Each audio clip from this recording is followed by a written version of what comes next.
বাংলাদেশে রাজনীতির নতুন পাওয়ার হাউস চরমোনাই পীর ও তার দল। বিস্তারিত দেখুন আশরাফ আলী ফারুকীর মন্তব্য প্রতিবেদনে। বাংলাদেশের রাজনীতি কখনোই স্থির থাকে না। এখানে শত্রু মিত্র নির্ধারিত হয় প্রয়োজন ও পরিস্থিতির ভিত্তিতে। গেল কয়েক মাস রাজনৈতিক পট পরিবর্তনের ধারায় যে কজন ব্যক্তিত্ব আলোচনার কেন্দ্রে এসেছেন তাদের মধ্যে অন্যতম চরমোনাইয়ের পীর মুফতি সৈয়দ রেজাউল করিম। ইসলামী রাজনীতির ধারাকে বদলে দিতে যিনি এককভাবে নেতৃত্ব দিচ্ছেন, তিনি আজ জাতীয় রাজনীতির আলোচনার কেন্দ্রবিন্দুতে। ইসলামী আন্দোলন বাংলাদেশ 1987 সালে প্রতিষ্ঠিত হলেও দলটি কখনোই সংসদে আসন পায়নি, কিন্তু এতে তাদের জনপ্রিয়তা নিয়ে প্রশ্ন তোলার সুযোগ নেই। বিগত স্থানীয় সরকার নির্বাচনগুলোতে হাত পাখার যে ভোট পড়েছে তা স্পষ্ট করেছে যে জনগণের একটি বিশাল অংশ ইসলামী রাজনীতির পক্ষপাতী। তবে প্রচলিত দলগুলোর প্রতি জনগণের অনীহা বেড়েছে।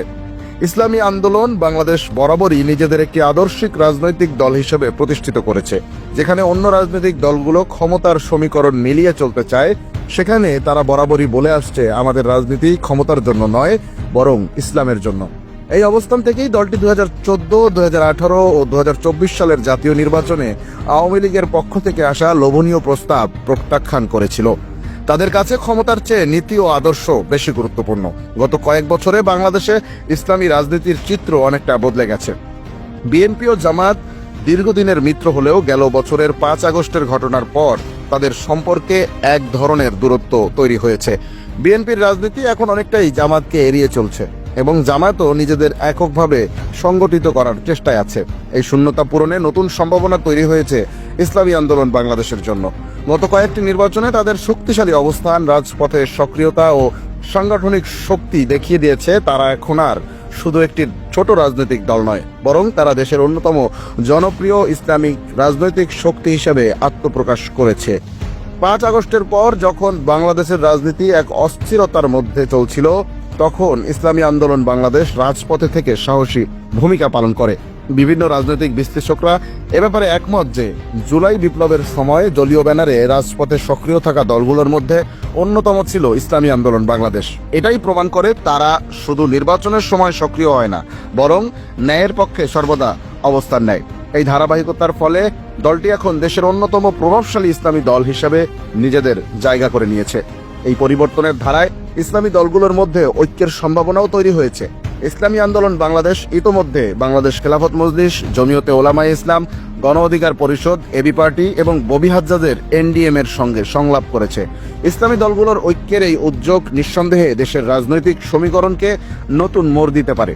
এরই ধারাবাহিকতায় গত 21 জানুয়ারি চরমোনাই পীরের বাসভবনে জামায়াতের আমিরের সঙ্গে গুরুত্বপূর্ণ বৈঠক হয়। সেখানে দুই দলের নেতারা একমত হন যে আগামী নির্বাচনে ইসলামের পক্ষে কেবল একটি মাত্র ভোট বক্স থাকবে, অর্থাৎ ইসলামী ভোট বিভক্ত হবে না, বরং একটি নির্দিষ্ট প্ল্যাটফর্মের অধীনে থাকবে।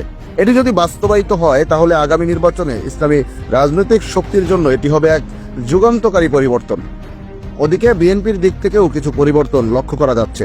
দীর্ঘদিন ধরে তারা ইসলামী দলগুলোর সঙ্গে জোটবদ্ধ রাজনীতি করলেও সাম্প্রতিক সময়ে জামায়াতের সঙ্গে তাদের দূরত্ব স্পষ্ট হয়েছে। ফলে বিএনপি ইসলামী আন্দোলন বাংলাদেশকে তাদের সম্ভাব্য নতুন মিত্র হিসেবে দেখছে। এরই অংশ হিসেবে গত 27 জানুয়ারি বিএনপির মহাসচিব মির্জা ফখরুল ইসলাম আলমগীর ইসলামী আন্দোলন বাংলাদেশের কার্যালয়ে 1 ঘণ্টার দীর্ঘ বৈঠক করেন।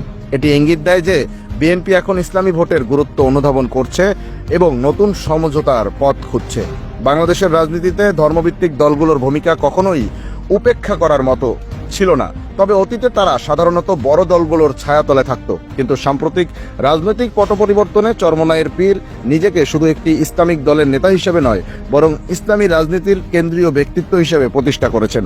একদিকে ইসলামী ঐক্যের নেতৃত্ব, অন্যদিকে বিএনপির সঙ্গে নতুন সমঝোতার সম্ভাবনা। সব মিলিয়ে তিনি এখন বাংলাদেশের ভবিষ্যৎ রাজনীতির অন্যতম গুরুত্বপূর্ণ খেলোয়াড় বা পাওয়ার হাউস হয়ে উঠেছেন। যদি ইসলামী আন্দোলন বাংলাদেশ তাদের বর্তমান গতিপথ ধরে রাখতে পারে এবং ইসলামী ভোট একত্রিত করতে সক্ষম হয়, তবে আগামী নির্বাচনে তারা হবে মূল চমক। দেশের সংখ্যাগরিষ্ঠ জনগোষ্ঠী ইসলামী মূল্যবোধের প্রতি অনুগত এবং তারা যদি একটি প্ল্যাটফর্মে ঐক্যবদ্ধ হয়, তাহলে এটি দেশের রাজনীতিতে নতুন দিগন্ত উন্মোচন করবে। ইসলামী রাজনীতির ভবিষ্যৎ এখন অনেকটাই চরমোনাইয়ের পীরের উপর নির্ভর করছে এবং তিনি কি সিদ্ধান্ত নেন সেটি ঠিক করে দেবে বাংলাদেশের আগামীর রাজনীতির সমীকরণ।